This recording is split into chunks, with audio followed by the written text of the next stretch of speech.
प्रेम से बोले सदगुरुदेव जी महाराज की जय। परम पिता परमेश्वरी की जय। आनंद कंद लीलाधारी प्रभु सदानंद जी मनमोहन भगवान की जय। परम प्रभु की है ये वाणी, परम प्रभु की है ये वाणी। जल्दी ही सतयुग आएगा, सत्पुरुषों का राज बनेगा, पापी नहीं बच पाएगा। ओ पापियों का कान खोल कर सुन लो,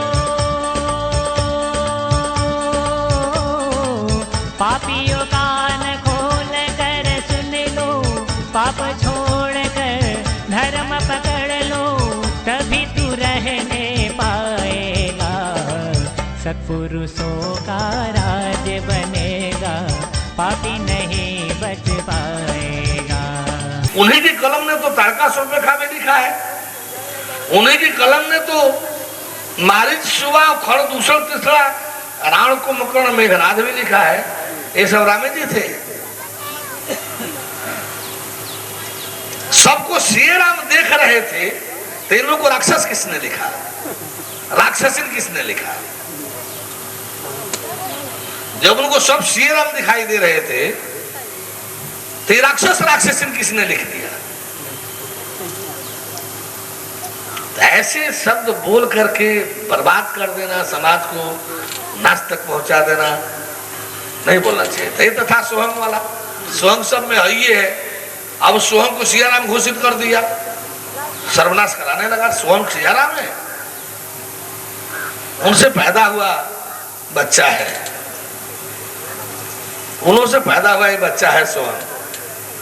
अब सोहंग को सियाराम घोषित करके सर्वनाश करा दिया साधुओं का। अब साधु सियाराम सुनने को भी कोई बात तैयार नहीं है, बस सियाराम तो बोल रहा है, सियाराम तो सब सियाराम तो है, ये सब सियाराम है। कहो सिया मैया, कोई बच्ची मिल गई, कहो सिया मैया, कहो सिया मैया। अरे सब रामे जी तो है, रामे तो बोल रहा है। अब ले गया, बर्बाद हो गया।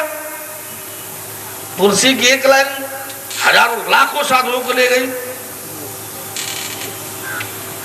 अब पूछा जाए कि अरे उसी तुलसी ने ना राक्षस राक्षसिन भी देखा लिखा है।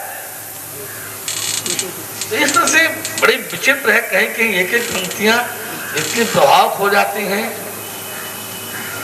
जितने कर्म में रहने वाले गृहस्थ जन 4 अक्षर पढ़ लिए सब बर्बाद हो गए। कर्म प्रधान विश्व करी राखा, जो 10 करे सो 10 फल चाखा। नहीं, बड़ा विचित्र हो गया। पढ़ने वाले जो एमए पास किया है, जो पीएचडी किया है साहित्य से, वो अब यही बोल रहा है। पढ़ने गया था तो कर्ता प्रधान वाक्य पढ़ा। कर्ता ज्ञान के अनुसार जो क्रिया करता है उसी का नाम कर्म है। कहाँ कर्म का अस्तित्व है? कर्म है कहाँ? कर्ता ज्ञान क्रिया तीन ही श्रेणियां होती हैं, फर्स्ट सेकंड थर्ड। फोर्थ कौन श्रेणी है? कर्ता ज्ञान क्रिया 3 है। अब कर्म प्रधान जोने पर जोन जो है को बर्बाद हो रहा है। अभी कर्म प्रधान कहाँ है? कर्म प्रधान बोलो, पढ़ाई पढ़ा करता प्रधान का, व्यवहार में ले रहा है कर्म प्रधान का। कर्म प्रधान ज्ञान में न होता है। ज्ञान में कहीं कर्म का सर्व कर्म अखलम पार्थ ज्ञान पर समाप्त। जैसे ही ज्ञान होगा पता चलेगा कर्म का अस्तित्व समाप्त हो गया। तो मान्यता तो ज्ञान वाला मिलेगा ना। अज्ञान में कौन क्या बोल रहा है, क्या लिख रहा है, इसका क्या मतलब? तो बड़ी विचित्र है। एक एक वाक्य ऐसे ऐसे कहीं कहीं हैं जिसमें समाज डूब रहा है, बर्बाद हो रहा है। उसको लिखना था, समझाना चाहिए, ये अज्ञानियों के लिए है। ज्ञानी के लिए क्या है? लिखना चाहिए कि ज्ञानियों के लिए है। वही है सोई जुरा मरच राखा, को कर तर्क बढ़ावे शाखा, ये ज्ञानियों के लिए है। सगारी सब नचावत राम गोसाई, नाचते बरकट की नाई, ज्ञानियों के लिए है। ये सही है, ऐसा है। जीव और आत्मा का दर्शन होगा, तो जब जीव और आत्मा बाहर दृश्य के रूप में होगी तो फिर जो है देखने वाला कौन होगा? शायद एक उदाहरण दें, इस शरीर को कौन देख रहा है? इसमें तो स्थूल शरीर को स्थूल आंख देख रही है। सूक्ष्म शरीर जो जीव होगा, सूक्ष्म शरीर अंतर्दृष्टि देखेगी। दिव्य शरीर, दिव्य तेज आत्मा ईश्वर ब्रह्म होगा, दिव्य दृष्टि उसको देखेगी। तत्व रूप, ज्ञान रूप जो परमात्मा परमेश्वर है, ज्ञान दृष्टि उसको देखेगी।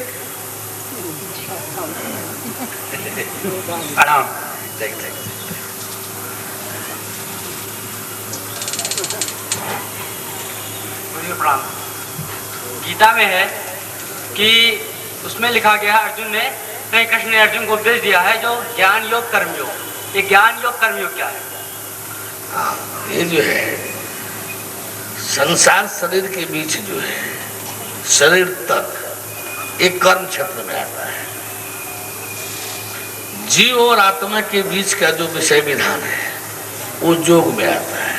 लेकिन उसमें ये भी तो कहा, एक मिनट, संसार और शरीर के बीच, शरीर तक के जो विधि विधान है वो कर्म क्षेत्र है। जीव और आत्मा ईश्वर ब्रह्म के बीच जो विधान है, मिलन जुलन का, रहन सहन का, वो योग है, अध्यात्म है, साधना है। और जीव और परमात्मा के बीच में संपूर्ण सहित जो विधान है वो ज्ञान है। कर्म, योग और ज्ञान। लेकिन मैंने सुना है जो गीता है उसमें जो कृष्ण ने अर्जुन को उपदेश दिया है उसमें कर्म योग प्रधानता है। अभी गीता पढ़ो भैया, ऐसा नहीं है। वो सकाम कर्म निंदनीय है, निष्काम कर्म वंदनीय है। निष्काम और दो तरह के कर्म का वर्णन गीता में है तो कर्म, एक सकाम, सुन ले बोल रहे हैं, एक सकाम, दूसरा निष्काम। निष्काम ज्ञान के बगैर हो ही नहीं सकता। यदि कर्म के आगे जब निष्काम लग गया तो कर्म नहीं रह गया, वो धर्म हो गया। जब कर्म के आगे निष्काम जब विशेषण आ जाने का मतलब होगा कि अब वो कर्म नहीं रह गया, अब वो धर्म हो गया। जैसे सुख के आगे यदि परम शब्द आ जाए तो अब वो सुख नहीं रह गया, सच्चिदानंद हो गया। सुख के आगे परम सुख, तो परम सुख का मतलब अब शरीर वाला सुख नहीं, अब वो परमेश्वर वाला सच्चिदानंद, क्योंकि परम टाइटल आ गया। तो इस तरह से निष्काम शब्द आने का मतलब हो गया कि अब वो कर्म नहीं रह गया, अब वो धर्म हो गया। कर्म कहेंगे तो फिर सत्कर्म, तो सत्कर्म नहीं होता है, कुकर्म सुकर्म ऐसा ही है। सत्कर्म कहने का मतलब फिर धर्म हो जाएगा। सत्य मतलब परमेश्वर, वहां टाइटल है उसका। आप परमेश्वर के क्षेत्र में जो विधान होगा करने कराने का, उसका नाम धर्म है। जल तत्व तो अधिक हो गया तो बहुत सॉफ्ट मुलायम हो गया।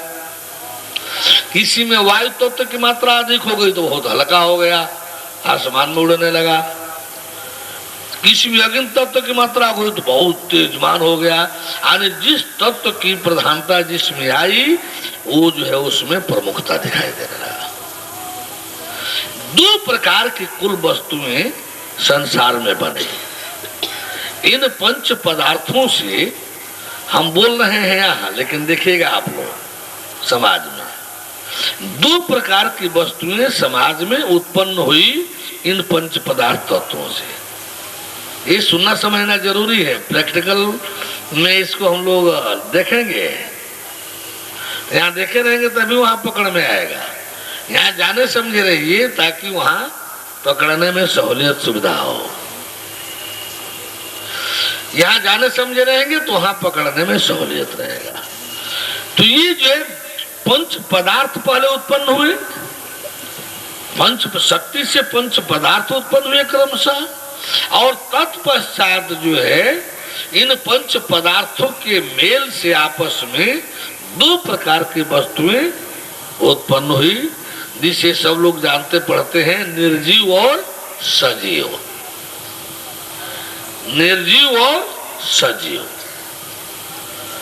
पढ़ाई भी होता है। बायोलॉजी में दो भाग कर दिया गया, बॉटनी और जूलॉजी।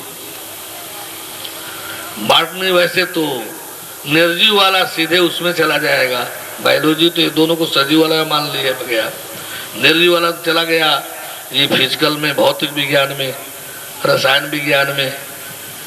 निर्जीव वाला चला गया भौतिक विज्ञान में, रसायन विज्ञान में, फिजिक्स और केमिस्ट्री में। निर्जीव वाला चला गया फिजिक्स और केमिस्ट्री में, निर्जीव पढ़ाया जाने लगा। सजीव वाला पढ़ाया जाने लगा बायोलॉजी में, बॉटनी और जूलॉजी में। बॉटनी और जूलॉजी में 2 प्रकार की वस्तुओं की रचना हुई।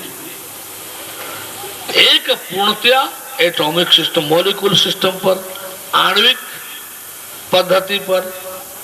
जो निर्जीव वाला है वो आणविक पद्धति पर, आणविक सिद्धांत पर उसकी रचना हुई। और जो सजीव वाला है इसकी रचना कोशिकीय पद्धति पर हुई। जितने हरा पेड़ पौधा, ये जितने प्रकार के मनुष्य की आकृतियां ये सब देख रहे हैं, ये कोशिकीय पद्धति पर है। भले पेड़ पौधा भी रहने दीजिए, अभी पहले आकृतियों पर आइए। जितने प्राणी मात्र की आकृतियां हैं, जितने प्राणी मात्र की आकृतियां शरीर हैं, ये सब कोशिकीय पद्धति पर है।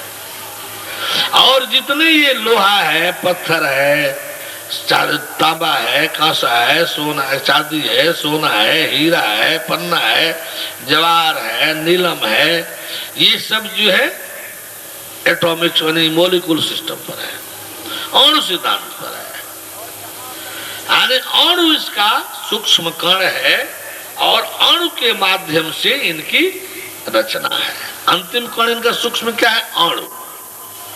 और जो सजीव वाले जो सारे शरीर हैं, चाहे वो मक्खी मच्छर के शरीर हो, चाहे वो गाय भैंस के शरीर हो, चाहे वो हाथी घोड़ा का शरीर हो, चाहे मछली मेढक का शरीर हो, चाहे व्हेल सील मछली का शरीर, जो भी शरीर हो, या मनुष्य का शरीर हो, ये सब सेल ही तो है। ये सब जो अंग देख रहे हैं ये सेल का ही सघन संगठित रूप तो है। इस आंख ही में अरबों सेल होंगे, अरबों सेल मिलकर के आंख बना है, सेल ही तो है। ये हमारी आपकी शरीर जो दिखलाई दे रही है ये सेल का ही सघन संगठित रूप तो है। अणु का सघन संगठित रूप पदार्थ वस्तु है। अणु का सघन संगठित रूप पदार्थ वस्तु है। आज सेल का सघन संगठित रूप ये सब शरीरें हैं, सब शरीरें हैं।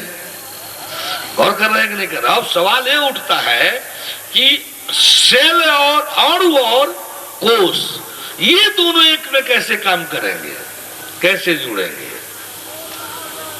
एक तरफ अणु निर्जीव है और दूसरी तरफ कोष सजीव वाला है, ये दोनों एक में कैसे क्रियाशील होंगे?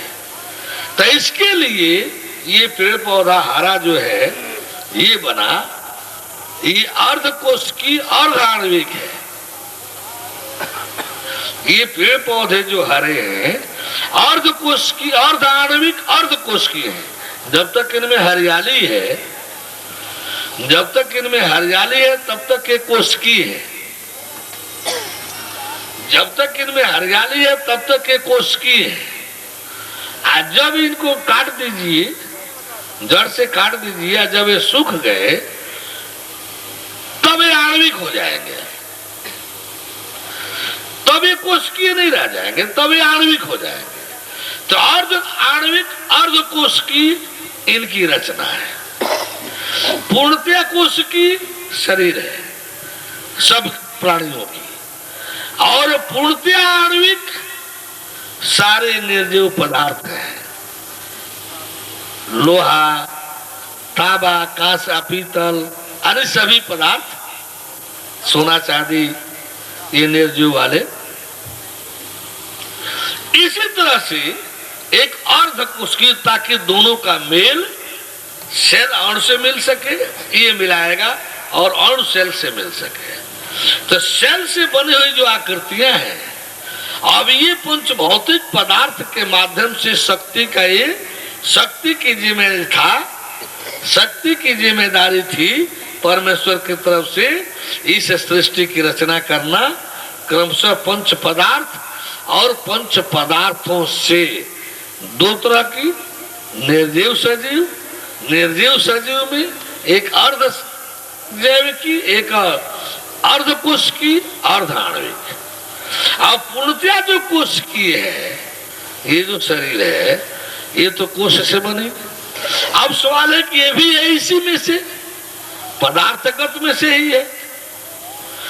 अब इस कोश को ही हमारे वैज्ञानिक बंधुजन, हमारे डॉक्टर बंधुजन, अब इसी को, ये तो है सेल, इस कोश की अंग्रेजी है सेल।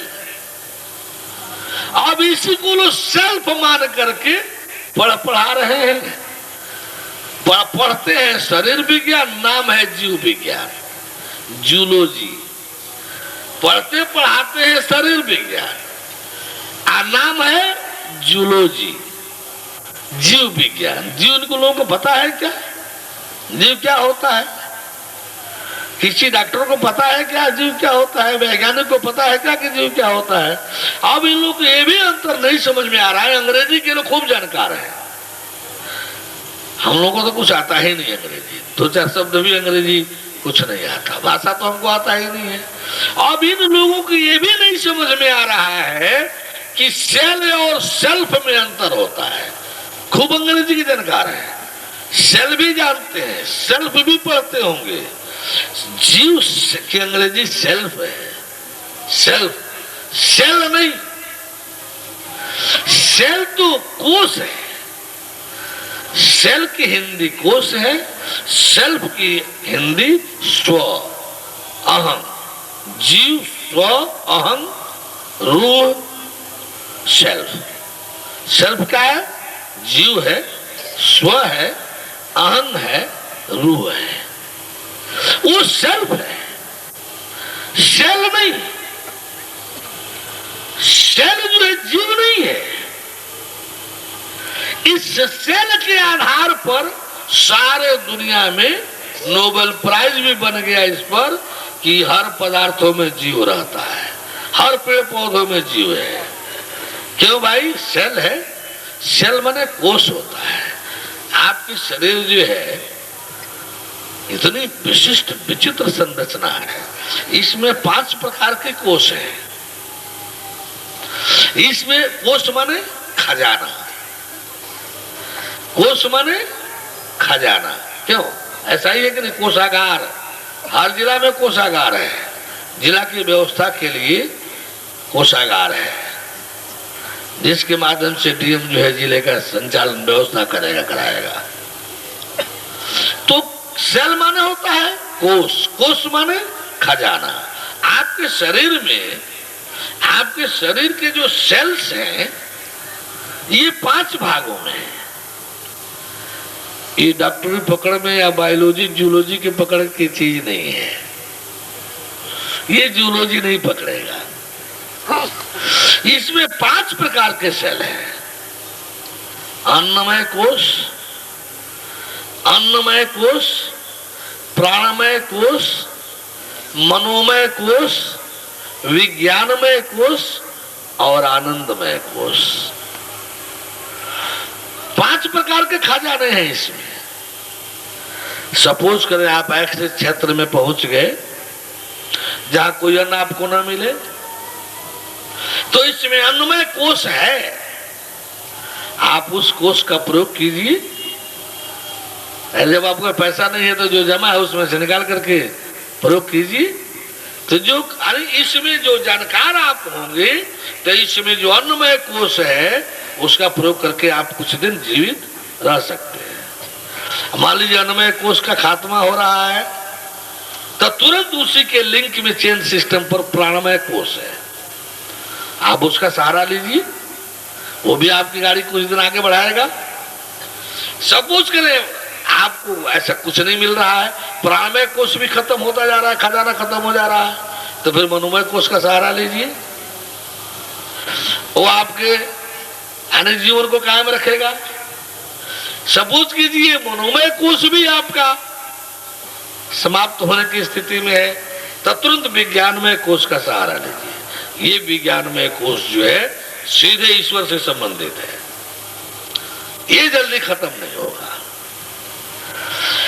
सपोज करें परिस्थिति ऐसी आ गई कि ये भी समाप्त होने जा रहा है, तब आनंदमय कोष, जिसका सीधा टर्म परमात्मा परमेश्वर से है,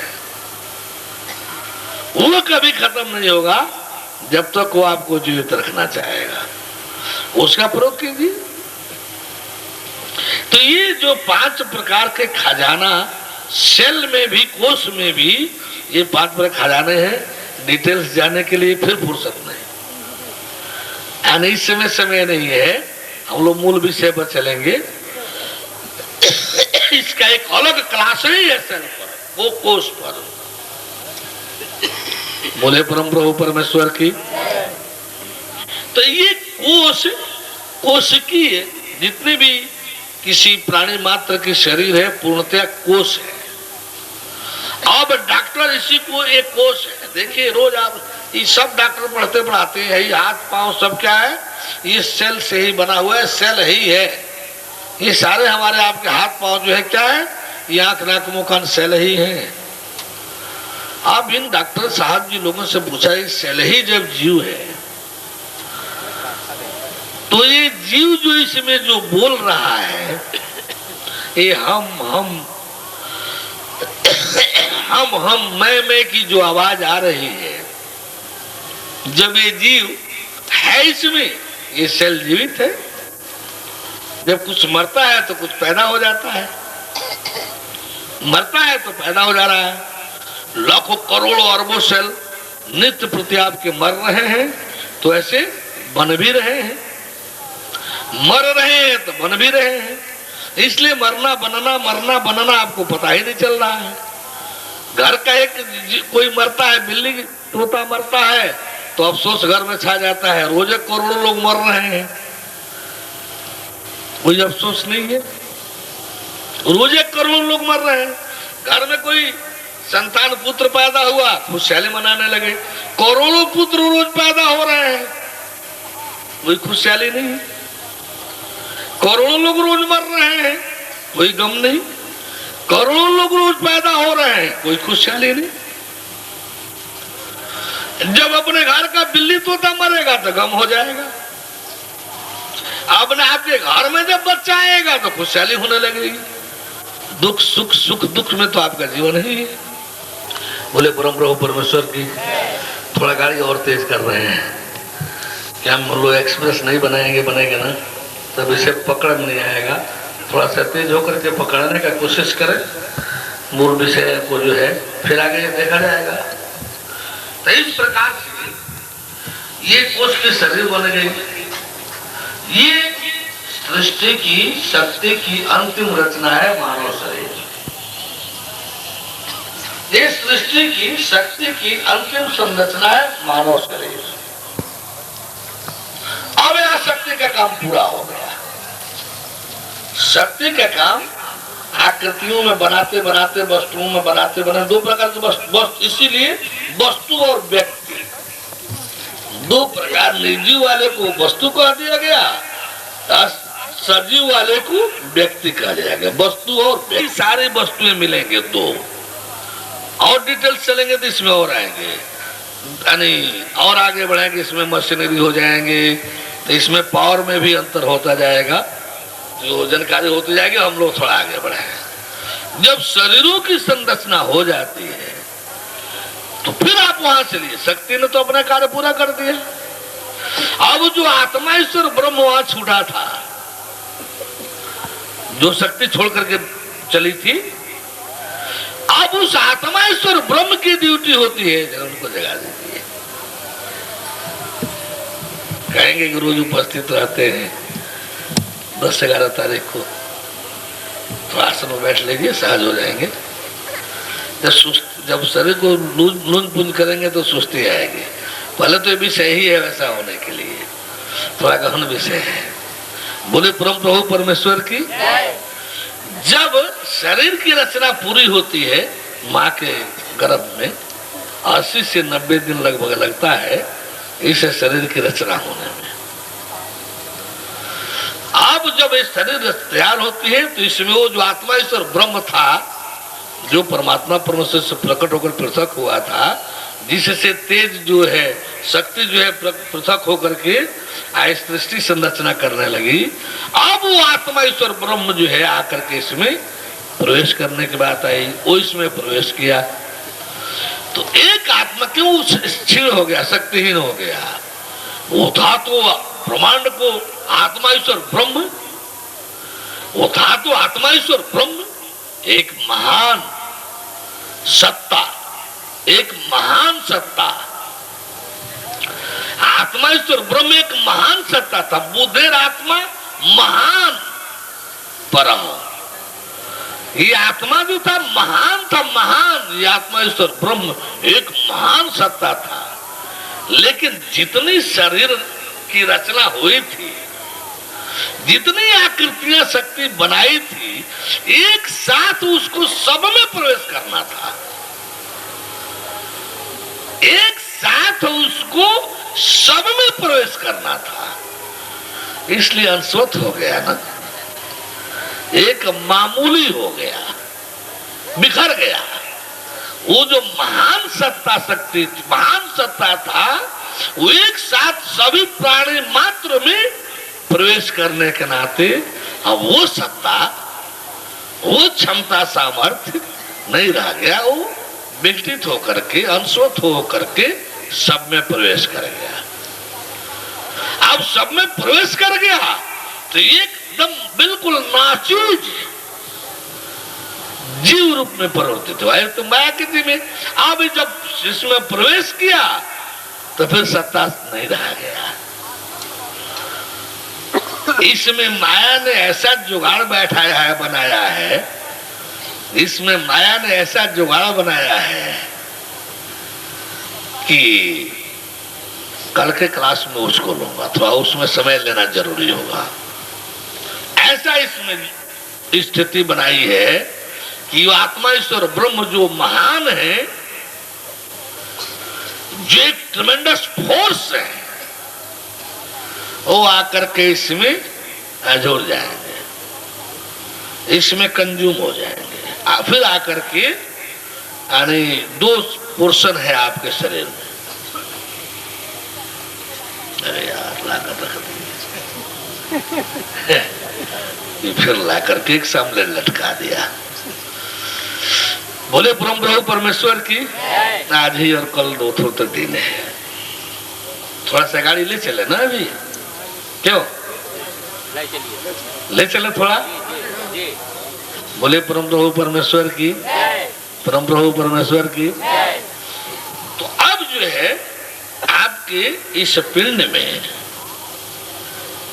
दो भाग है, माया का भी क्षेत्र है, ब्रह्म का भी क्षेत्र है।